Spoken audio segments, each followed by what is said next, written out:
పక్క Iran bomb దాడులతో అల్లకల్లోలం అవుతున్నటువంటి దుబాయ్ ఇప్పుడు వర్ష బీభత్సానికి వణికిపోతుంది. దుబాయ్లో భారీ వర్షం కురుస్తోంది. ఇప్పటికే ఆరెంజ్ అలర్ట్ జారీ చేసింది యుఏఈ వాతావరణ శాఖ. Dubai, Abu Dhabi, Sharjah, align, Fujairah ప్రాంతాల్లో భారీ వర్షం పడుతున్నట్లుగా తెలుస్తోంది. ఈ భారీ వర్షాలతో ఇవాళ దుబాయ్, షార్జాలో స్కూల్స్ కూడా బంద్ అయినట్టుగా సమాచారం ఉంది. షేక్ జాయద్ రోడ్, ఎమిరేట్స్ రోడ్లో భారీగా వరద నీరు చేరినట్లుగా సమాచారం అందుతోంది. దుబాయ్ ఇంటర్నేషనల్ ఎయిర్పోర్ట్లో విమానాల రాకపోకలకు అంతరాయం ఏర్పడింది. భారీ వర్షాల కారణంగా దుబాయ్ సఫారీ పార్క్స్, అలాగే గ్లోబల్ విలేజ్ తాత్కాలికంగా మూసివేశారు. అబుదాబిలో అల్ దఫ్రాలో 52 మిల్లీమీటర్ల వర్షపాతం నమోదైంది. శనివారం వరకు దుబాయ్కి భారీ వర్ష సూచన ఉన్నట్లుగా తెలుస్తోంది. రేపు మరింత తీవ్రమైనటువంటి వర్షం పడే అవకాశం ఉన్నట్లుగా సమాచారం అందుతోంది. ప్రజెంట్ మీరు స్క్రీన్ మీద చూస్తున్నటువంటి ఆ విజువల్స్ దుబాయ్లో ప్రస్తుతం కురుస్తున్నటువంటి భారీ వర్షాలకి మీరు క్లియర్గా చూడొచ్చు. భారీ వర్షాలని, తీవ్రమైనటువంటి ఈదురుగాలులు, అలాగే భారీ వర్షం కారణంగా దుబాయ్లోని చాలా ప్రాంతాల్లో చాలా తీవ్రమైనటువంటి పరిస్థితులు ఉన్నట్లుగా తెలుస్తుంది. అక్కడి వాతావరణ శాఖ ఇచ్చినటువంటి హెచ్చరికని కూడా నేను మీకు ఒకసారి చూపించే ప్రయత్నం చేస్తాను. On screen you can see that warning from National centre of Meteorology నుంచి వచ్చినటువంటి ఒక ట్వీట్ చేసింది. ఇప్పటికే దుబాయ్లో భారీగా వర్షాలు పడుతున్నాయి, మీరందరూ జాగ్రత్తగా ఉండండి అంటూ ఒక ట్వీట్ని కూడా అక్కడ నేషనల్ సెంటర్ ఆఫ్ మెటీరియాలజీ చేసినట్లుగా మనకు తెలుస్తుంది. ఈ నేపథ్యంలో ఒక్కసారి అక్కడ ఉన్నటువంటి పరిస్థితులు మీరు చూడండి. ఓవైపు ఇరాన్ ఎప్పుడు ఎక్కడ దాడి చేస్తుందో అన్నటువంటి భయం, ఎప్పుడు ఏ సైరన్స్ వస్తాయో తెలియనటువంటి పరిస్థితి. మరోవైపు భారీ వర్షాలతో చాలా ప్రాంతాల్లో ఇబ్బందులు ఉన్నట్లుగా మనకు సమాచారం అందుతుంది. మీరు స్క్రీన్ మీద చూస్తున్నారు. అక్కడ వాతావరణానికి సంబంధించి heavy rain, please avoid areas where water accumulates and follow the guidelines of relevant authorities అంటూ అక్కడ ఇచ్చినటువంటి నేషనల్ సెంటర్ ఆఫ్ మెటీరియాలజీ ఇచ్చినటువంటి డీటెయిల్స్ నేను మీకు చూపించే ప్రయత్నం చేస్తున్నాను. మరొక 2-3 రోజుల పాటు కూడా ఈ తీవ్రమైనటువంటి వర్షాలు ఉండే అవకాశం ఉన్నట్లుగా మనకు తెలుస్తోంది. కాబట్టి అక్కడ ఉన్నటువంటి వాళ్ళు కేర్ఫుల్గా ఉండాలి. చాలా ప్రాంతాల్లో నీరు భారీగా చేరింది, వరద నీరు భారీగా చేరినట్లుగా మనకి సమాచారం అందుతోంది. ఒక్కసారి అక్కడ ఏ ప్రాంతాల్లో ఎక్కువగా దీని ప్రభావం ఉంది అనేది నేను మీకు చెప్పే ప్రయత్నం చేస్తాను. లాస్ట్ 3 days నుంచి కూడా అక్కడ వర్షాలు పడుతున్నట్లుగా తెలుస్తుంది. కొన్ని ప్రాంతాల్లో నిన్న రాత్రి నుంచి ఈ రోజు వరకు చాలా భారీ వర్షాలు పడుతున్నాయి అంటూ సమాచారం అందుతోంది. ఈ వర్షం తుఫానుగా కొనసాగుతున్నట్లుగా కూడా మనకు సమాచారం అందుతోంది. అలాగే దుబాయ్, అబుదాబి, షార్జా, ఫుజైరా, రస్ అల్ ఖమీ ప్రాంతాల్లో ఈ వర్షాలు పడుతున్నట్లుగా తెలుస్తుంది. మేజర్గా దుబాయ్లో ఒక మోస్తరు నుంచి భారీ వర్షాలు కొన్ని ప్రాంతాల్లో పడుతున్నాయి. అలాగే ఈవెన్ అబుదాబిలో కూడా హెవీ రెయిన్స్ పడుతున్నాయి. షార్జా ఇంటర్మీడియట్ ఒక మధ్యస్థమైనటువంటి వర్షాలు పడుతున్నాయంటూ తెలుస్తుంది. ఇక ఫుజైరా అలాగే రస్ అల్ ఖమియా ప్రాంతాల్లో కూడా కొంత ఎక్కువ వర్షం పడే అవకాశం ఉంది అంటూ తెలుస్తుంది. ముఖ్యంగా ఈస్ట్ అండ్ నార్త్ యుఏఈ ప్రాంతాల్లో వర్షాలు పడే అవకాశం ఎక్కువగా ఉంది అంటూ తెలుస్తుంది. ఇక కోస్టల్ ఏరియాస్లో దుబాయ్, అబుదాబిలో ఒక మోస్తరు నుంచి భారీ వర్షాలు ఇంకా పడబోతున్నాయి, శనివారం వరకు కూడా పడబోతున్నాయంటూ తెలుస్తుంది. ఇక ఈస్టర్న్ అండ్ మౌంటైనస్ ఏరియాస్లో సైతం లైక్ ఫుజైరా ప్రాంతాల్లో కూడా కొంత ఎక్కువ వర్షపాతానికి అవకాశం ఉంది అంటూ వాతావరణ శాఖ చెప్తుంది. ఇక ప్రస్తుతం చూస్తే as per the recent statistics మనం చూస్తే సుమారుగా 2 నుంచి 5 మిల్లీమీటర్ల వరకు వర్షపాతం నమోదవుతుంది. But it's a constant and continuous rain. కొద్దిసేపు పడిపోకుండా కంటిన్యూస్గా పడుతూ ఉండడం వల్ల అక్కడ చాలా ప్రాంతాల్లో వాటర్ అక్యుములేట్ అవుతున్నట్లుగా తెలుస్తుంది.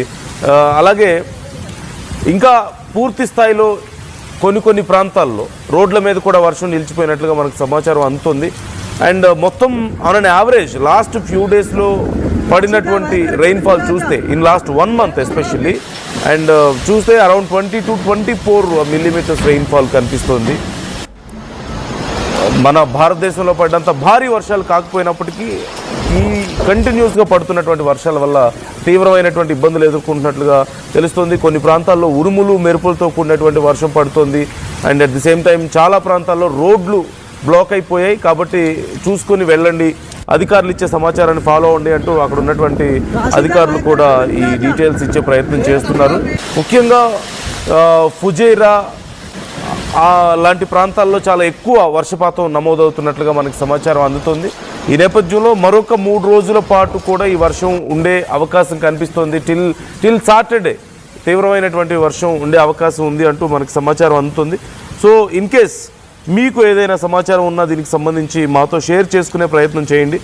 ఇక్కడ ఒక నేషనల్ అలర్ట్ని సైతం నేను మీకు చదువు వినిపించే ప్రయత్నం చేస్తున్నాను. యుఏఈ వాతావరణ శాఖ ఇచ్చినటువంటి డీటెయిల్స్ నేను మీకు చదివి వినిపించే ప్రయత్నం చేస్తున్నాను. ఎన్సీఎం ఇచ్చినటువంటి డీటెయిల్స్ ఇవి. నేషనల్ అక్కడి వాతావరణ శాఖ నేషనల్ సెంటర్ ఆఫ్ మెటీరియాలజీ ఇచ్చినటువంటి డీటెయిల్స్ నేను మీకు చెప్పే ప్రయత్నం చేస్తున్నాను. ఆరెంజ్ అలర్ట్ జారీ చేసినట్లుగా తెలుస్తుంది. ముఖ్యంగా దుబాయ్, అబుదాబి, షార్జా అండ్ మరికొన్ని ప్రాంతాలకి ఇక్కడ ఆరెంజ్ అలర్ట్ జారీ చేశారు. కొన్ని స్కూల్స్కి సెలవులు కూడా ఇచ్చినట్లుగా తెలుస్తుంది. ఈ వర్షాల తీవ్రత దృష్ట్యా దుబాయ్లో ఉన్నటువంటి దుబాయ్ అండ్ షార్జాలో ఉన్నటువంటి ప్రభుత్వ ప్రైవేట్ పాఠశాలలకు ఇక ఇప్పటికే సెలవులు ఇచ్చారు. చాలా వరకు ఆన్లైన్ క్లాసెస్ నిర్వహించుకోమని కూడా చెప్పినట్లుగా తెలుస్తుంది. అండ్ అలాగే ఈ రోడ్ల మీద ట్రాఫిక్ సమస్యలు తగ్గించేందుకు ప్రైవేట్ ఉద్యోగులకి, ఎస్పెషల్లీ సాఫ్ట్వేర్ ఉద్యోగస్తులకి వర్క్ ఫ్రమ్ హోమ్ అలాట్ చేసినట్లుగా తెలుస్తుంది. And at the same time traffic ఆంక్షలు కూడా చాలా ఎక్కువగా ఉన్నాయి. Sheikh Zayed Road, E11 and at the same time Emirates రోడ్లో భారీగా వాటర్ స్టోర్ అయినట్లుగా తెలుస్తుంది. దీనివల్ల అక్కడ చాలా వరకు ఈ ట్రాఫిక్ ఆంక్షల్ని పెట్టారు. ట్రాఫిక్ సమస్యలు లేకుండా ముందే ఆంక్షలు పెట్టారు. చాలా లిమిటెడ్ సర్వీసెస్ని మాత్రమే అటువైపు అలౌ చేస్తున్నట్లుగా మనకు తెలుస్తుంది. And at the same time చాలా వరకు విమాన సర్వీసుల మీద కూడా దీని ఇంపాక్ట్ ఉన్నట్లుగా తెలుస్తుంది. దుబాయ్ ఇంటర్నేషనల్ ఎయిర్పోర్ట్లో విమానాల రాకపోకల్లో కొంత డిలే అవుతున్నట్లుగా తెలుస్తుంది. ప్రయాణికులు ఎయిర్పోర్ట్కి బయలుదేరే ముందు నుంచే ఫ్లైట్ డీటెయిల్స్ చెక్ చేసుకోమని చెప్పి అధికారులు చెప్తున్నారు. తీరా డిలే అయిందో లేదో అక్కడికి చూసుకోకుండా అక్కడికి వెళ్ళిన తర్వాత డిలే అయిందని తెలిసి ఇబ్బంది పడొద్దు. కొన్ని ఫ్లైట్స్ని క్యాన్సిల్ చేయాల్సి వస్తుందని కూడా చెప్తున్నట్లుగా తెలుస్తుంది. అరౌండ్ 50 to 60 కిలోమీటర్స్ కంటే ఎక్కువ వేగంతో అక్కడ గాలులు వీస్తున్నాయంటూ చెప్తున్నారు. అండ్ ఇప్పటికే దుబాయ్లో ఉన్నటువంటి safari park, at the same time అక్కడ ఉన్నటువంటి గ్లోబల్ విలేజ్ని కూడా క్లోజ్ చేశారు అంటూ సమాచారం అందుతుంది. మళ్ళీ ఎప్పుడు రీఓపెన్ ఉండబోతుంది అనేది తెలియాల్సి ఉంది. రేపు వెదర్ కండిషన్స్ని బట్టి అక్కడ ఓపెన్ చేయబోతున్నారంటూ తెలుస్తోంది. అట్ ది సేమ్ టైం అబుదాబిలో అల్దాఫ్రా ప్రాంతంలో అత్యధికంగా 52 మిల్లీమీటర్స్ ఆఫ్ రెయిన్ఫాల్ నమోదైంది అంటూ అక్కడి వాతావరణ శాఖ చెప్పింది. పోలీస్ SMS అలర్ట్స్ కూడా పంపిస్తున్నారు. యుఏఈ హోంశాఖ ప్రజల ఫోన్లకి కొన్ని ఎమర్జెన్సీ అలర్ట్స్ని పంపిస్తున్నారు. ముఖ్యంగా లోతట్టు ప్రాంతాల వారికి చాలా ఇమ్మీడియట్గా అక్కడ అలర్ట్స్ వస్తున్నట్లుగా తెలుస్తుంది. ఎప్పటికప్పుడు ఫాలో అవుతూ ఉండండి అని చెప్తున్నారు. అయితే ఎప్పటి వరకు ఉంటుంది అంటే సాటర్డే వరకు సిచ్యువేషన్ ఇలాగే ఉంటుంది అంటున్నారు. మార్చి 28 వరకు కొనసాగుతుంది. రేపు గురువారం రోజు మరింత తీవ్రమైనటువంటి వర్షం పడే అవకాశం ఉందని కూడా వాతావరణ శాఖ హెచ్చరికలు జారీ చేసింది. And you can see the present situation దుబాయ్లో కొన్ని ప్రాంతాల్లో ఉన్నటువంటి పరిస్థితులు ఇవి. ఇప్పటికే చాలా ప్రాంతాల్లో వాటర్ బాగా, అంటే సహజంగా దుబాయ్ లాంటి ప్రాంతాల్లో చాలా డ్రైగా ఉంటుంది. అక్కడ వర్షాలు పడడం చాలా రేర్ కాబట్టి అక్కడి రోడ్ సిస్టమ్ కానీ డ్రైనేజ్ సిస్టమ్ కానీ భారీగా వాటర్ అక్యుములేట్ అవ్వడంకి తగ్గట్లుగా కొన్నిసార్లు ప్లానింగ్ ఉండకపోవచ్చు. దానివల్ల చాలా ఈజీగా అక్కడ సర్ఫేస్ అంతా డ్రైగా ఉన్నప్పటికీ కూడా ఈజీగా రోడ్స్ మీద వాటర్ అక్యుములేట్ అవుతూ వస్తుంది. గతంలోనూ ఇదే పరిస్థితి వాళ్ళు ఫేస్ చేశారు. ఇప్పుడు మరొకసారి అలాంటి కండిషనే మనకు కనిపిస్తుంది.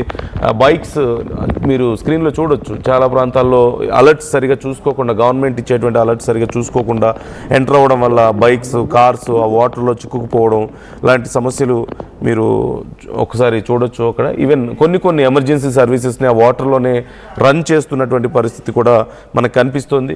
సో మీకు తెలిసిన వాళ్ళు ఎవరైనా దుబాయ్లో ఉంటే, ఒకవేళ అక్కడి పరిస్థితిని ఏదైనా సమాచారం ఉంటే మాతో షేర్ చేసుకునే ప్రయత్నం చేయండి. అండ్ వాళ్ళని హెచ్చరించే ప్రయత్నం కూడా చేయండి, కేర్ఫుల్గా ఉండమని చెప్పేసి. ఎప్పటికప్పుడు గవర్నమెంట్ ఇస్తున్నటువంటి అలర్ట్స్ని ఫాలో అవుతూ ఉండమని చెప్పండి. అండ్ ముఖ్యంగా కొన్ని ప్రాంతాల్లో చాలా తీవ్రమైనటువంటి ఇబ్బందులు ఉన్న కారణంగా ఆ వైపుకు మాత్రం వెళ్ళొద్దంటూ ఇప్పటికే వాతావరణ శాఖ హెచ్చరికలు జారీ చేస్తుంది.